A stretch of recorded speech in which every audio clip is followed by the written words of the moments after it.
Right now at 5, it's been 7 years since one of the deadliest school shootings in American history.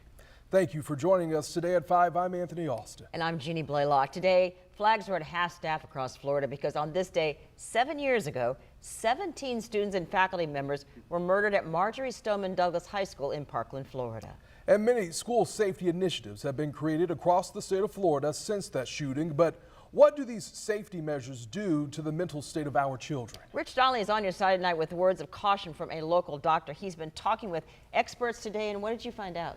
Well, Jeannie, active shooting drills, barricaded classrooms, and panic buttons. That's the reality for some children as young as kindergarten.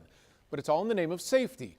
We spoke with a child psychiatrist who says safety does come first, but parents need to check on their kids, especially the kids who grew up with these safety procedures as normal life. I think the generation we have right now has gone through those drills since pre-K. They are becoming desensitized to violence. Many safety measures have been put in place across the state of Florida since the mass shooting at Marjorie Stoneman Douglas High School. But Dr. Muniza Shah, a child psychiatrist at HCA Florida Memorial, says the constant lockdowns at schools have a direct effect on the mental state of children who experience those safety precautions. They are so common that they are so used to of that, but God forbid there is a chip bag pop up, dead silent. People are ducking under the table.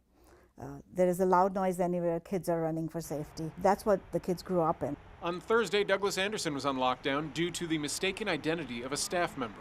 Exactly 1 month earlier, Westside High School was on lockdown due to a nearby shooting.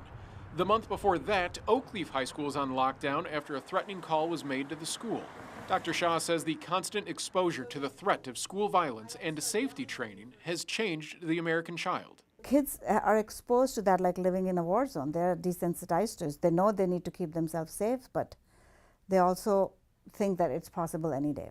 Which Dr. Shah says will lead to adults who view that as the norm. They're growing up with fear, with anxiety, with anger. Especially now that a generation of children living with those drills are now starting to have children of their own. Dr. Shah said her advice to parents is to go through the same training their kids go through so they can better understand the questions their children may ask. She also says that parents should seek professional help for their children if they notice a change in behavior so that behavior doesn't turn into something more serious.